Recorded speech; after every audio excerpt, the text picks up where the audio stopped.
Can you imagine a 32-hour, 4-day work week? I mean, really imagine it. Shut your eyes and think about it. Did you smile? Feel relieved? Feel overwhelmed about the work you'd be missing? All fair feelings to have when discussing the 4-day work week. In this episode, I speak with Alex Soojung Kim-Pang. Alex is a consultant, speaker, and author of several thought-provoking books like Shorter, Work Better, Smarter, and Less, Here's How, Rest, Why You Get More Done When You Work Less, and The Distraction Addiction. We explore a new way of looking at the world of work, how toxicity in the workplace can cause trauma, and the potential benefits to employees and companies equally that could result from having an extra day off every week. Let's drop into the conversation.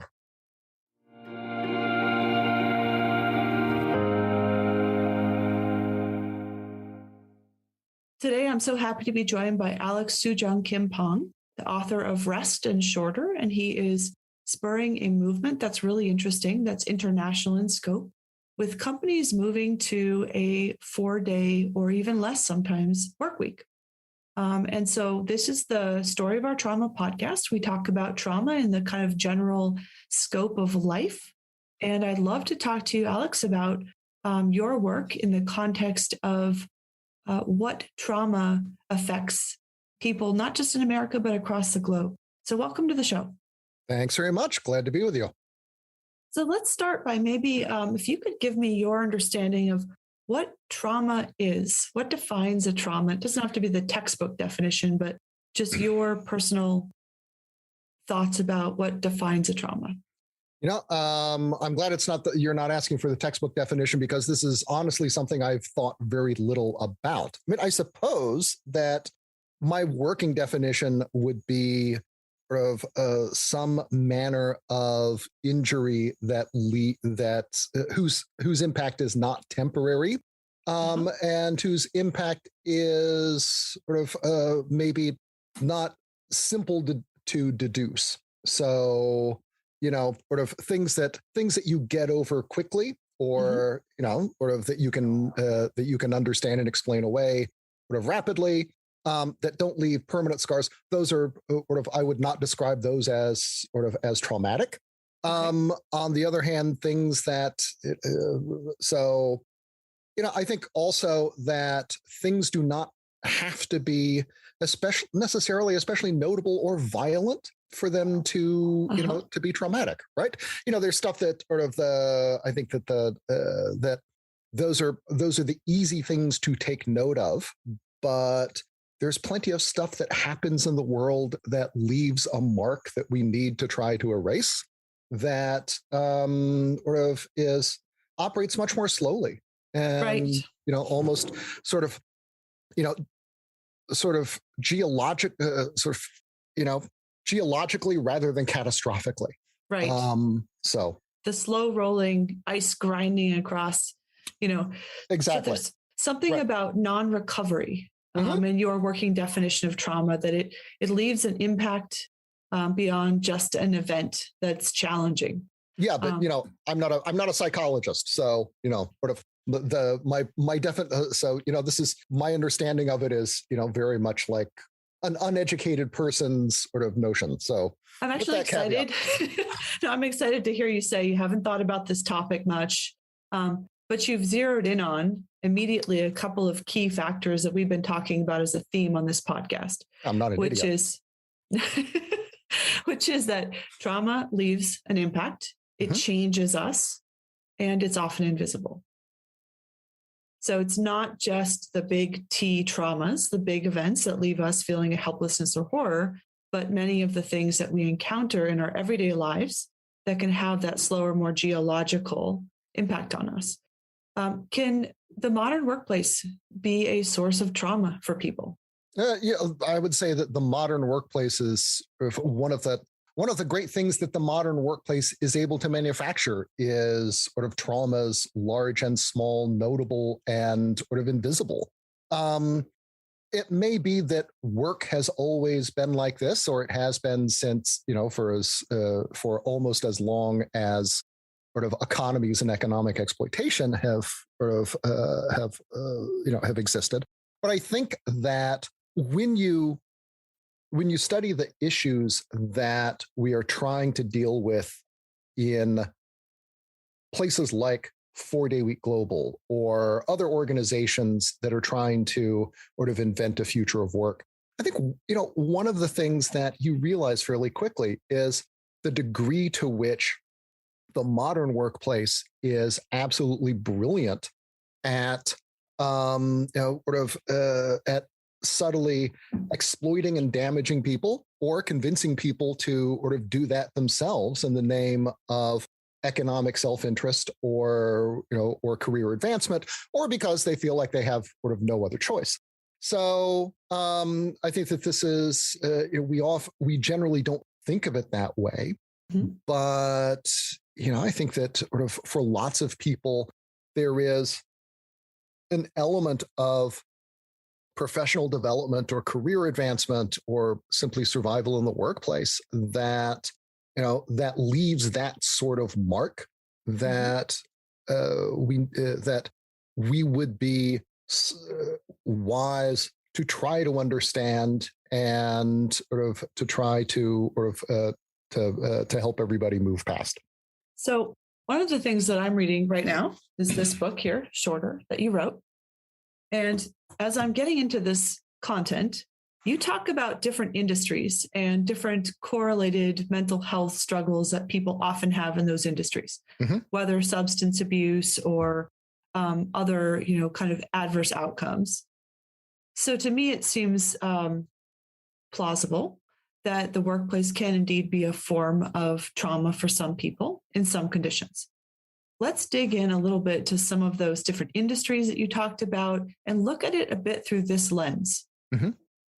So when you start looking at the sort of the global movement to reduce working hours, by which I mean, moving to, for example, 4-day weeks without cutting people's salaries, right? We're not talking about prorating salaries or doing this sort of as a one-off, one person within a team doing it. It's entire companies doing it together. So when you look at that and there are a couple things that jump out pretty immediately.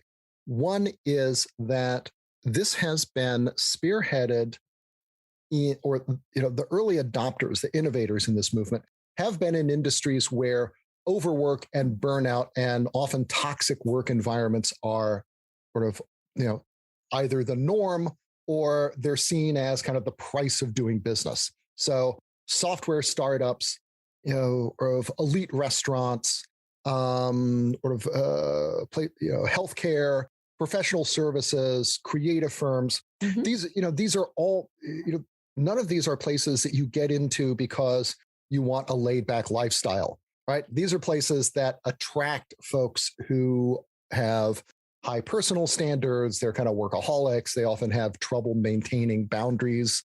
And I think that these industries are really good at sort of identifying and exploiting those qualities, right? Either appealing to our greed, to sort of weaponizing our idealism, or preying upon our sociability. And furthermore, at least in the first wave of companies that were doing this, almost inevitably there was a founder or founding team that was still in place that when they decided to move to a 4-day week, that had themselves gone through some really serious stuff, right? These are people who often had to work 70 or 80 hour weeks in order to build up the companies. And now they're reaching a point where the finances are going well, but, personally things are not, or they've got a health scare that makes them realize that, life is short and they don't want to spend all of their time or stuck in meetings. And so I think that there almost always was what in Hollywood they call an inciting incident. Right. This is the plot twist where, it turns, the retired spy discovers that the arch nemesis has escaped from the island prison and is out for revenge. Right. Yeah. Or, the ex-con who's got to do one last job. Okay. Right. So very often there was that inciting incident that sort of made people realize, okay, we got to make a change. one of the interesting things that I'm seeing now in my work at 4 Day Week Global is, I'm talking to companies all over the world who are interested in doing this. The inciting incident is the pandemic, right? Mm-hmm. Very rarely now do I hear those kinds of personal stories about, I want to do this because of this thing that's happened in my life, but rather it's because of this global event that has happened to all of us. And I think that's a really notable thing. It is, I think it's, on the downside, it shows just how big an impact the pandemic and the lockdown and the loss of millions of people has had. That's a collective trauma. Our lives. Right? Yes, very much so. Something that I think that we underestimate, and which people who study grief started sounding alarm bells more than a year ago, that this event is going to be a collective trauma event on the scale of a war, and we're not prepared for that. I mean, societies generally are not prepared for that, but even less so now. And that, and if there is one bright spot in this, it is that it is now, the experience of going through all of this and the experience of companies having to reinvent the way that they worked in, the first few months of 2020 has, I think, revealed to everybody that, our presumptions about work are not, they're not like laws of nature. We can, in fact, change how we work far more dramatically and quickly than we ever thought possible before. And we should take that hard-earned wisdom and use it for good, to build something positive, rather than, bury it or ignore it and try to continue the way we had or before. So without going into details about which organizations or companies, where does your work intersect with your personal experience of perhaps environments that have been traumatizing or toxic? So for me, I think that this is a continuation of work that I've been doing for almost the last 10 years or so mainly in my own writing. So, a few years ago, I did a book about about technology and distraction. And then that looked at the role of technologies and how we can use technologies to help us be more focused and mindful. I then did another book about the role of rest in the lives of creative people, and sort of why it is that apparently, unproductive things like hobbies and sports and so on turn out to be really important in people's creative lives.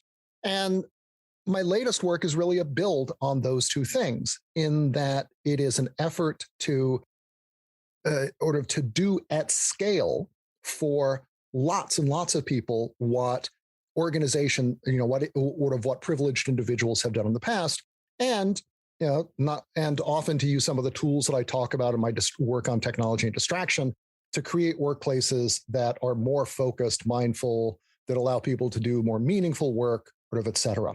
The way in which this now, at a kind of personal level, certainly there it is. Every workplace is pretty different, and I think that the thing I think that is most rewarding for me about this work is how immediately meaningful it is. Right? When you help a company move to a 4-day week, you are immediately giving people time back in their lives. So you've never had an experience where you felt the loss of control of your time or stymied by these invisible social norms in a company that suggest you have to be available 24/7 or productive or... Shauna, I live in Silicon Valley. That's stuff that happens to absolutely everybody. I know. Right? So, I want you to give voice to that in your elegant way. What started me working on sort of rest and shorter eventually was the kind of origin story of that was that I had worked as a technology forecaster and consultant here in Silicon Valley for about 10 years or so. Yeah. And like a lot of work, it had its rewards, it had its sort of pleasures, but mixed in with that was a lot of stuff that I was sort of not comfortable with. Sort of the demand. It is, consulting is a kind of is a field in which demands, clients and inherent demands are very high. You're never really sure if sort of you've done enough. You tend to put a lot of yourself into your work. The deadlines tend to shift around a lot. The expectations are high. And furthermore, when you're working as a technology forecaster and futurist, you really don't know. There's this epistemological, almost ontological uncertainty at the core of the work about whether you're right and whether it matters.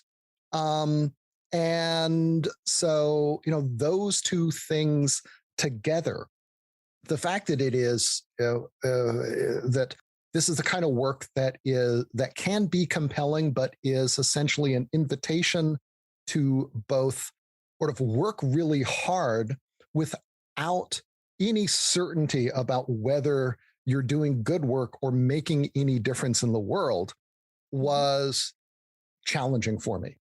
There's the other usual kind of burnout stuff of managing family and, et cetera, that, we all experience that. And it was no more interesting for me than it was for anybody else.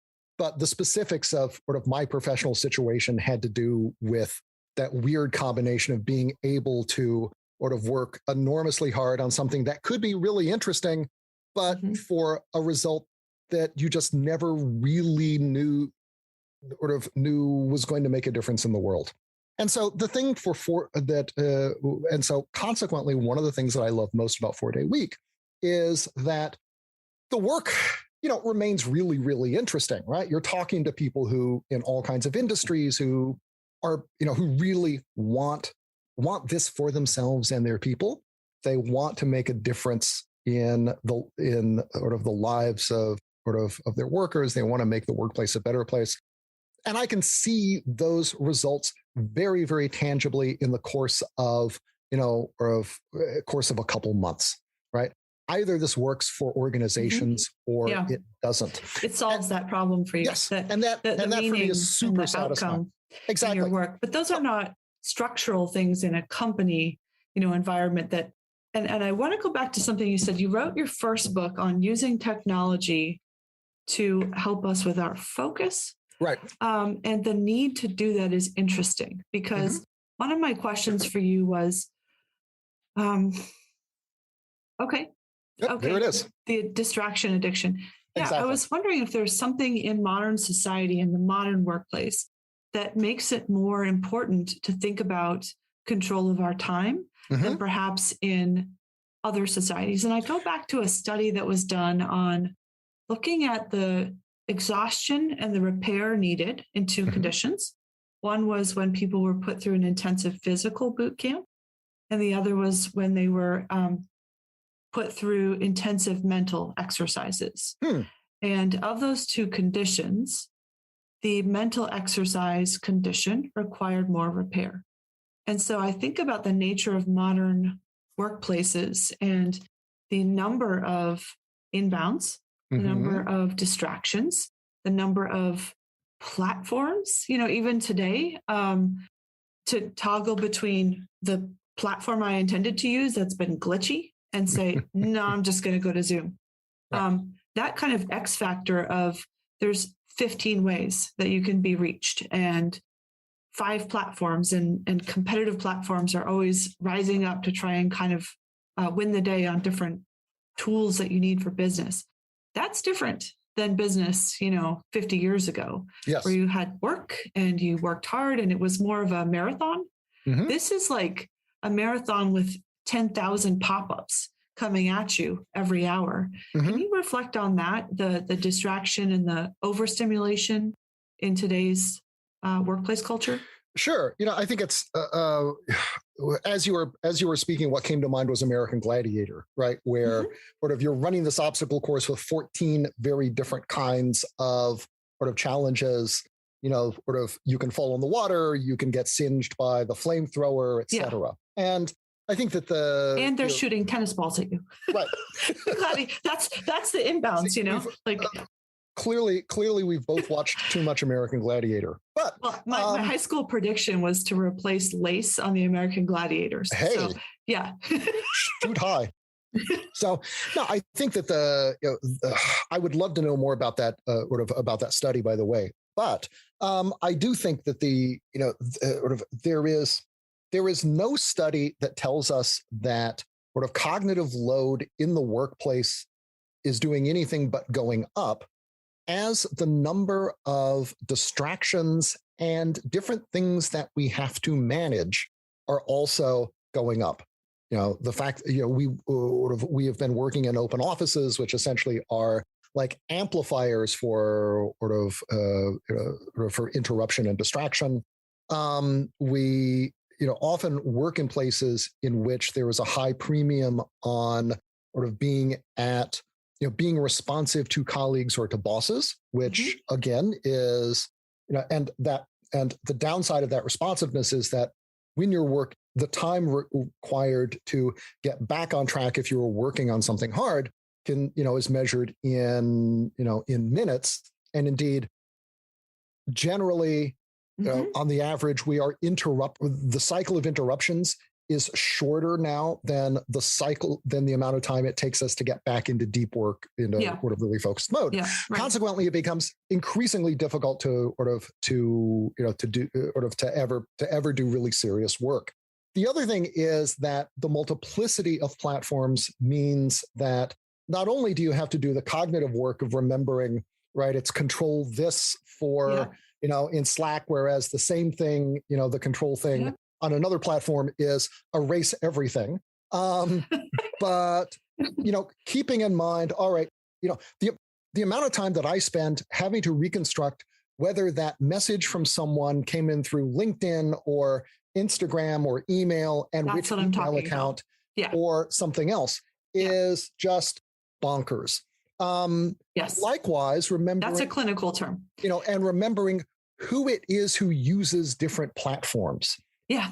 Right. That's what I'm talking about. All of this is, this makes like trying to sort of, decode customs and cultural practices in international business look simple. Yeah, and we've got to do that every single day. A constant drain. So it's like our computer is our mind. It's got 10,000 files running all at the same time, and all these places that people can connect with us, which is only good in theory to me, because if we take it back to trauma, one of the core symptoms of a traumatized person is hypervigilance.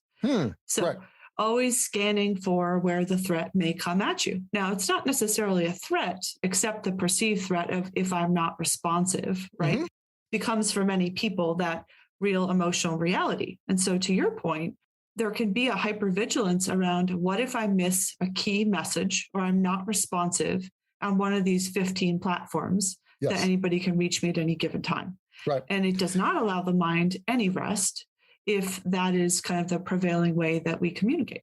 Yeah, I'm reminded of phantom cell phone syndrome. Sort of among medical residents, right? There was a study a few years ago that found that, young doctors are more prone to feeling their phones going off, even when they, even when they're not there, because the cost of missing a call if a patient crashes is enormous, right? This is a life and death thing.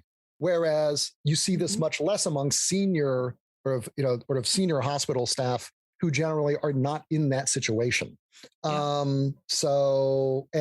Linda Stone talks about sort of the ways in which continuous partial attention and sort of staying on top of email tend to promote that kind of sort of hypervigilance as well. And so it's, even if it is not traumatic in the sense of of damaging, one of the things about our relationships with technologies can be that they end up generating kind of physiological responses that are similar to those that you encounter, that characterize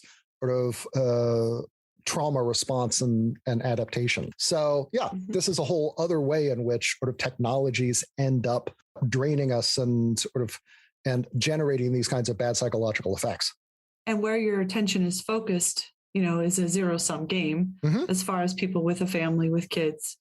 I remember for many people that I talked to during the pandemic, I was one of those people sounding the alarms about the impact of this traumatic impact, the grief impact, people separated from loved ones, but also for many of us, the guilt of trying to hold two sets of rules. That was a common theme, because there was this set of primal rules that, we work and we pay our, we support our family and we do our work. But then there was also, we have to look out for our kids and, their emotional needs. And then the two worlds were just suddenly collapsed.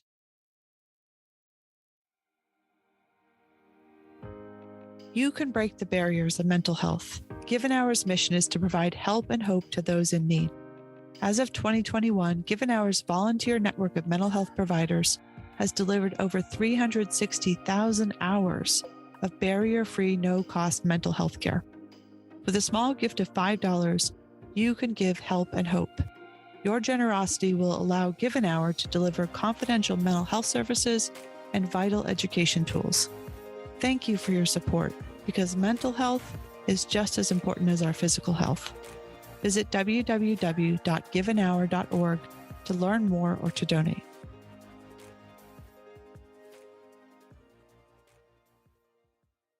How does shortening the work week solve some of these mental wellness impacts? That's a really good question. And I think I see a couple different ways in which a shorter work week helps with these kinds of problems. Number one is that when you simply move to say a 4-day week and you have another day in which to deal with life admin, as the Brits like to call it, it means that you actually have more time on, more time for real recovery, right? People who move to 4-day weeks often talk about having, this one day when kids are in school, generally a spouse is also working, when they can they can get through all that stuff that used to take up much of Saturday and part of Sunday.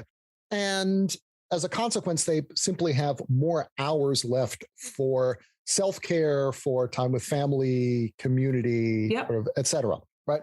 Okay. The second thing is that when companies move to 4-day weeks, two of the things that they will do, number one, is also they will tend to rebuild kind of the boundaries or the seawall between work time and non-work time. And so this is something that you see play out over the course of the workday itself. So in places, for example, that implement periods of focused work, where everyone can be heads down, little antisocial, you don't have to talk to people, you can just focus in on your stuff.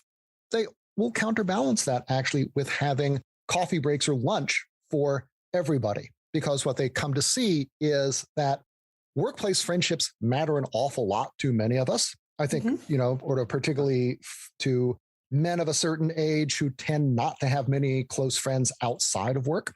And so you don't want your pursuit of a better workplace or higher productivity to come at the expense of those things. The other thing you come to recognize is that actually giving people permission to focus on work exclusively and then time to focus exclusively on each other makes both the social time and the work time better. And exclusively on that admin day. Exactly. Where you can go to the dentist and get all the laundry done. And precisely. Yeah. In a way, it's you could think of that life admin day as the day in which you can put together the equivalent of of answering all of those messages. Across 5 different media, so that you don't have to deal with them over the course of Saturday and Sunday. The second thing that companies will do, extending that seawall, is they get a lot better at not impinging on people's private time. And so, you do so in a 4-day week company, you do not get rewarded for answering email at 1 a.m. and you don't expect other people to answer mail if you have to, unless there is a genuine, real, honest to goodness emergency. And so the social norms around your expectations regarding out of office communications change pretty dramatically, which also has the effect of allowing people more time for sort of detachment and and being able to detach from work to a greater degree, which which allows further for sort of recovery.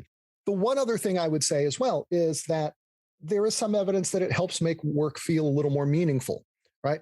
For people who are, let's say you're a mid-career professional, you've been in the field for like 10 or 15 years, you're pretty good at what you do, but you can see that the way in which the way you got ahead by staying late, working weekends, this isn't really feasible when you've got kids, you're getting older. But furthermore, you know enough about the field now so that you can actually work smarter.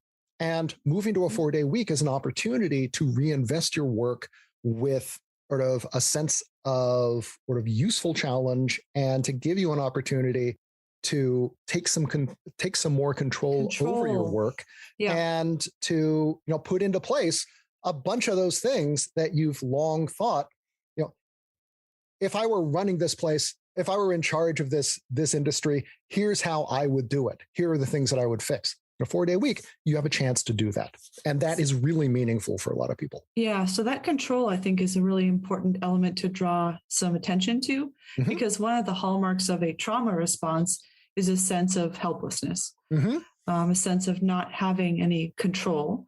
And I don't know that a toxic workplace can quite be described as creating a sense of horror, but certainly helplessness. Definitely. And people in that kind of environment, as I was reading your book, Shorter, I was thinking, is toxic just another way of saying trauma-inducing? What do you think? Are the two terms pretty overlapping? Now that I think about it, would you find a toxic environment that is not also a traumatic environment or a trauma-inducing environment? I think probably the answer is no. That those two things are the same. And indeed, you think of sort of responses to toxicity are stress responses that are again similar to the kinds of things that you see with psychological trauma. So I think the two. We could consider the two to be interchangeable. To change the way that you navigate relationships, right? So trauma changes us and it changes their default position. Instead of approaching, we now are apprehensive and guarded and defended. And we're not going to get the best, work out of people in that state. That's a big part of kind of my training and speaking background around trauma in the workplace. But one of the things I want to talk to you about, Alex, is about this shift to remote work that a lot of us went through. Now, I had been remotely working for several years before the pandemic happened. I went through my own growth curve around how to do that with boundaries. It was not intuitive at first. At first I thought, oh, this is going to be great. I'm going to, be so productive, throw in a load of laundry, and quickly realized that no, I needed to have discipline when I'm at home about putting my head down and working really hard in these time constraints and then trying to set a boundary. So one of the things that happened with the pandemic is that, like to your point, a lot of companies that said, oh, we'll never endorse that or offer that were forced to. And we learned that some of those things didn't actually destroy the business. Actually, productivity went up for many businesses. But I also think that unfortunately, everybody in the world that wasn't in remote work was trying to figure out that learning curve all at the same time. Right. And so there was this sense of really having to go through the availability expectation 24/7, all of that together. Talk about that, because I think remote work has long been touted as kind of the best friend, beneficial of work-life balance. But I think it's actually increased burnout for many people during the pandemic based on people I've spoken to. What are your thoughts? Well, I think it's done a couple things. Number one, that there is evidence that for lots of people during the pandemic that sort of work from home meant sort of working more hours per day, right? Sort of people took the time that they were no longer spending commuting, and rather than spending it on going for a run or other, cleaning the house, they spent it on email. number two, it is harder to maintain boundaries between work life and sort of home life when you're working at home and when your commute consists of moving from one side of your couch to the other side commute. of your couch. Yeah. Right. Yeah. And, as sort of as much as we are, as cool as it is to not have to commute, that I think is something that we've got to sort of that we've got to figure out. And doing all of the work necessary sort of to make remote work happen while many of us also were simultaneously homeschooling, sort of concerned about elderly parents, trying to keep track of what we were supposed to be doing with this latest wave, et cetera. That's an awful lot of stuff right there, right? And I think that, my own experience is that remote work or sort of, working solo brings plenty of its own challenges that I think you've got to, we are often not as mindful of as we ought to be, but doing it, it is amazing that as many people manage to kind of hold things together and continue to be, productive, given the circumstances under which individuals and companies were having to figure all this stuff out. Mm-hmm. So I also think that in companies, what I've seen kind of in my private consultations is this kind of background anxiety, like exposure to, I don't know if I'd call it trauma here, but chronic stress and being in that chronic threat response mode. It impacts people of all walks and all levels of companies. There's this misperception, I think, that people in the C-suite are immune to it and they have all this control. In reality, many of the people I know in C-suite positions often express to me privately, that they feel hunted, that they are just as accountable and they feel like, somebody who could instantly be fired by a board. And so I kind of want to have you talk to that level of how modern workplace culture is, because you meet with leaders and employees rank and file across the world. Right. I would say that insecurity is endemic, though it has different sources, right? Depending upon upon the field. Whether you're talking about, gig work that is uncertain by design, right? Where the uncertainty is created essentially as a strategy of driving down wages, promoting competition between workers, et cetera. Whether it's the uncertainty that comes from sort of a shrinking labor, pool of jobs, as in academia, for example, where in the executive world, the average length of the tenure of CEOs has gone down dramatically over the last 30 or so years. I think there is this, you would be hard pressed to find a job or career that is more secure than it was, in our parents' day.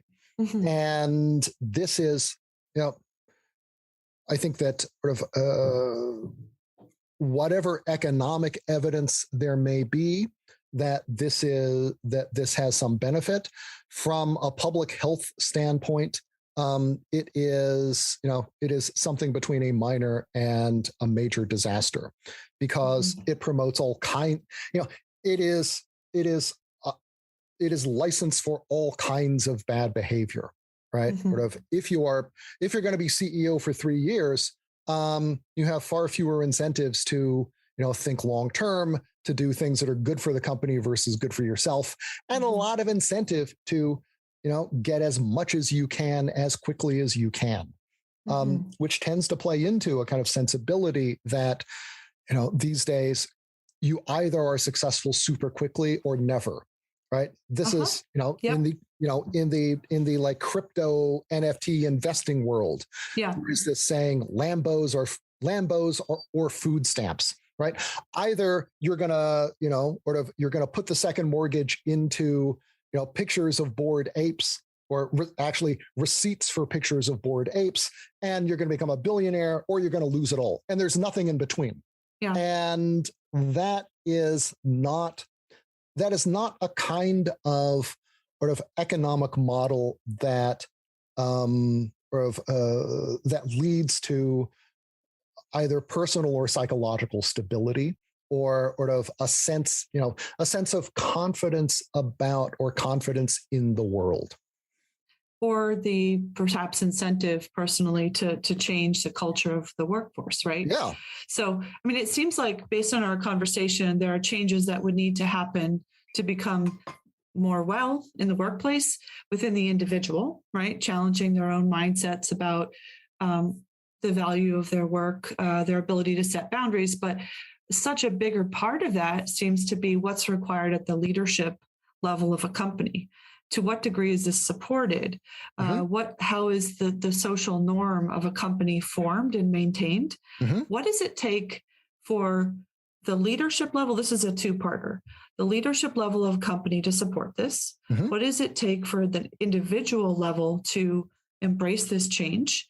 And who has the greater responsibility if this is to happen? The answer to all of these questions is to implement a 4-day week. I hate to sound like, sort of one of those internet ads where there's the one quick, sort of the one weird trick that will do, what everything you want. But it is kind of one of the amazing things about it. And one of the reasons I'm so enthusiastic about the shorter work week is that it is a tool for solving a whole bunch of sort of problems about work and about workplaces simultaneously. It's a way of encouraging sort of transformational versus transactional leadership. It is a way of empowering and encouraging workers to take more control over their work. And it serves as a kind of forcing function for engaging in a set of process and structural changes in the workplace that benefit everybody, rather than placing the burden for improvement of companies or improvement of working conditions squarely on the shoulders of individuals. All too often, the response on the part of companies to things like having a toxic workplace has been, well, we'll have yoga classes or mindfulness classes so that you're better able to deal with the fact that we're treating you so horribly. It turns out that a more enduring solution is actually to change the way that things work for everybody, so that you don't have quite so much need for sort of adaptive mechanisms for dealing with with damage that is inflicted upon you on a daily basis. The other thing I would note here is that from what I see in these companies, it's all culture follows practice. Okay. So cultural change in these organizations comes as a consequence of the things that they do differently in order to make a 4-day week work. It's not the case that you have to first change the culture, which often feels like this big amorphous impossible thing. Change the way people think about how they work and their relationship between work and home life, and then you can engage in organizational change. No.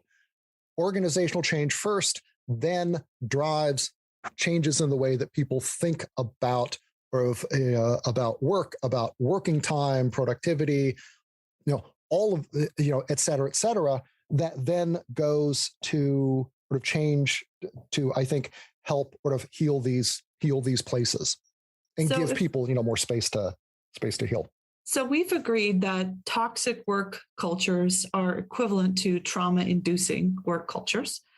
So based on that, if we look at kind of the worst case scenario, toxic work culture, traumatic work culture that creates a feeling of helplessness among employees, that puts them into a chronic state of hypervigilance, that puts them into a defensive crouch rather than wanting to approach their work.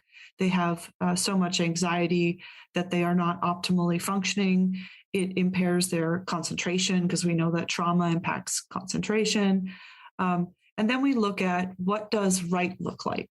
So if those are the signals that there's something rotten in the state of Denmark, what does right look like in terms of employee well-being if these things are successfully addressed?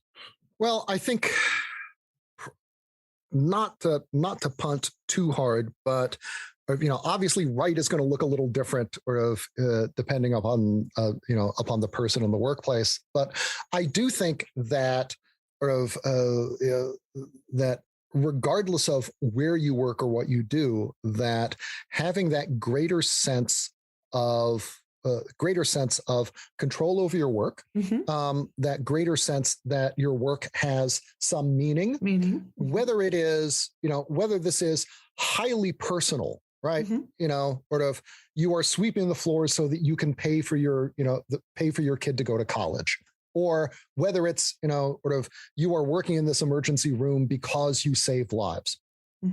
So long as you are able to find some meaning in that work.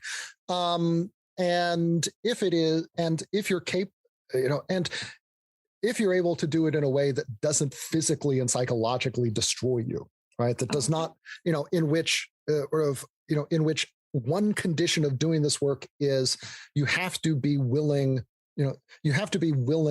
to put up with 100% chance that this is going to burn you out.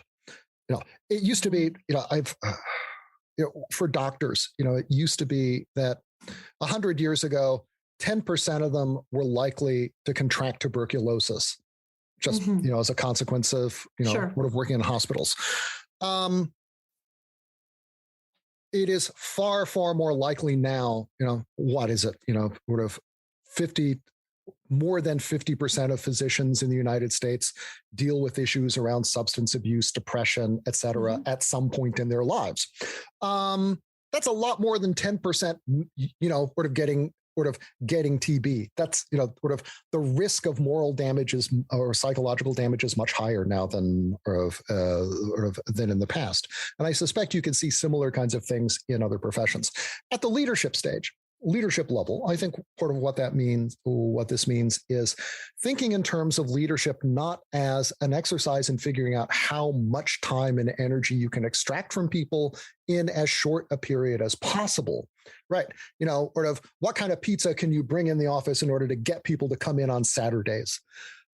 But instead, thinking of your job as one more like the head coach of a successful basketball franchise, right? Thinking in terms of longer term career development, putting people on the field so that they can play intensively, but not damage themselves.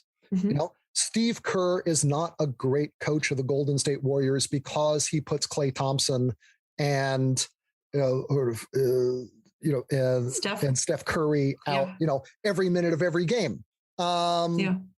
And I think, and thinking of leadership as something in which you are not telling people what to do so much as creating the conditions under which they can exercise their own, develop and exercise their own authority, control, expertise, et cetera, in order to make their own jobs more meaningful and do a better job of them.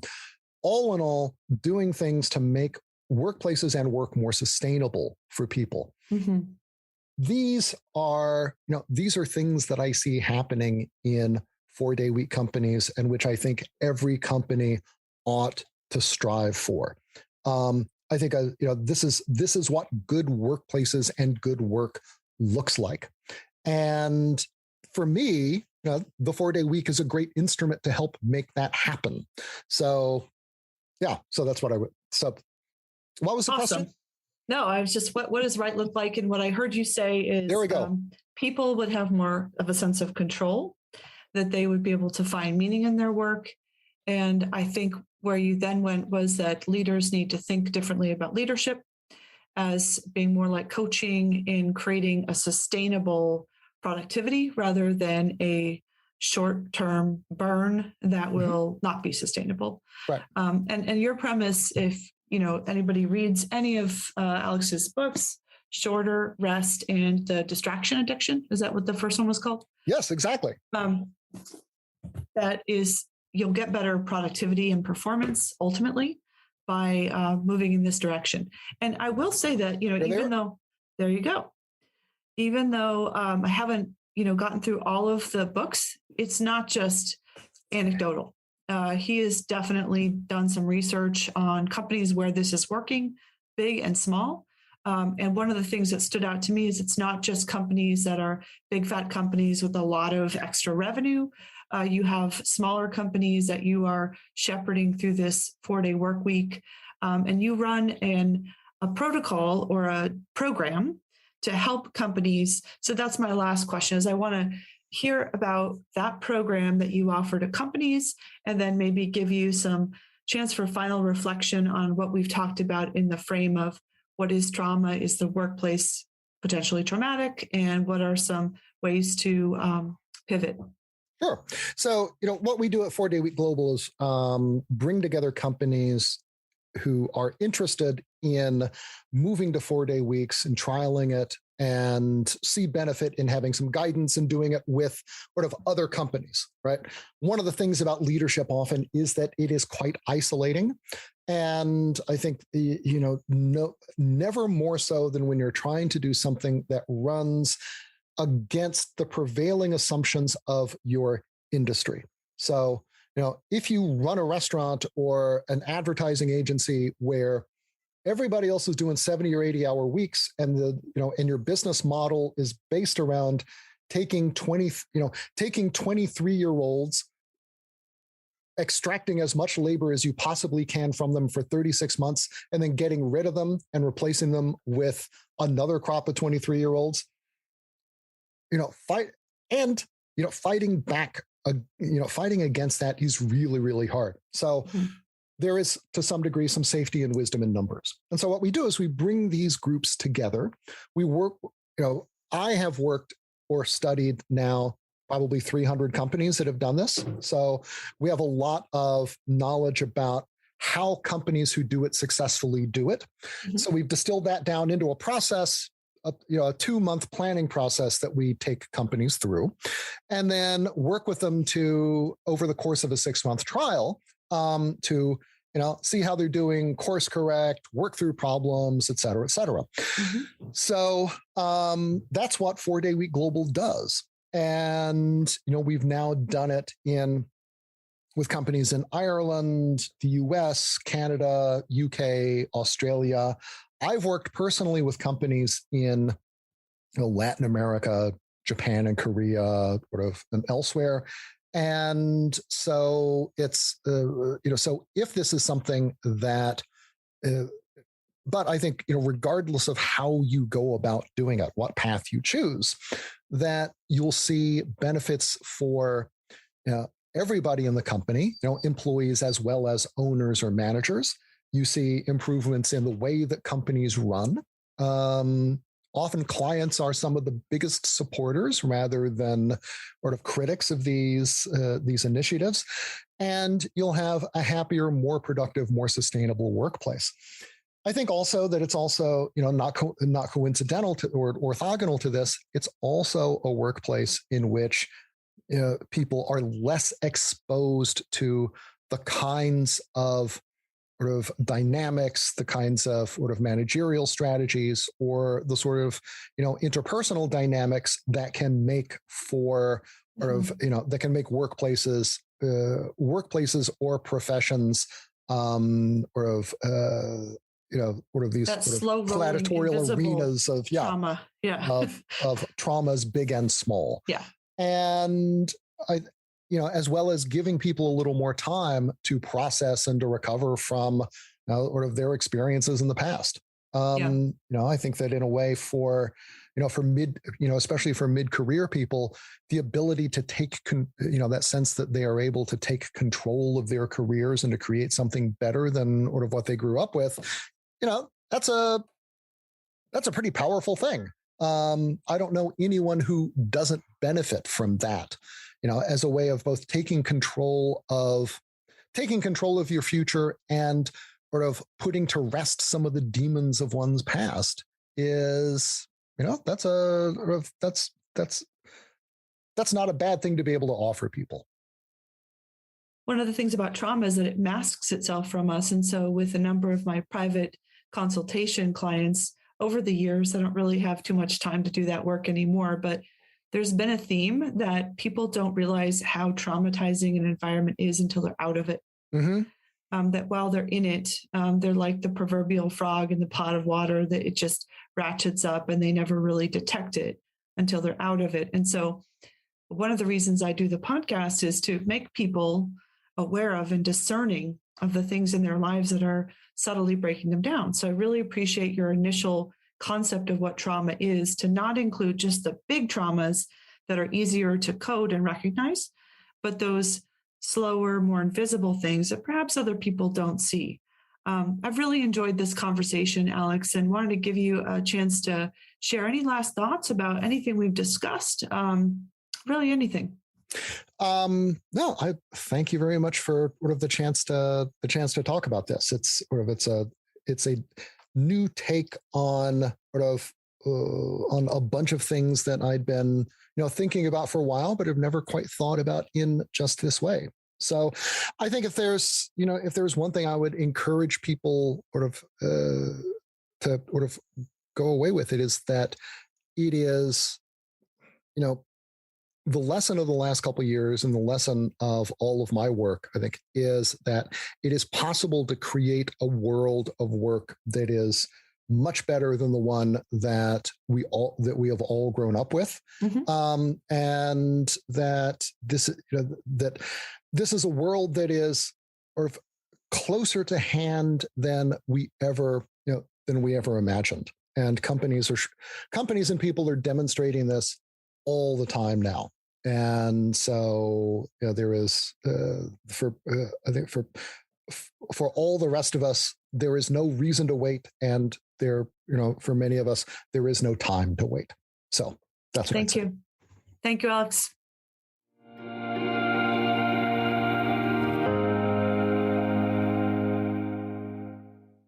Thank you so much, Alex, for sharing your insights on trauma in the workplace and how the proportion of work and rest might need to be re-examined.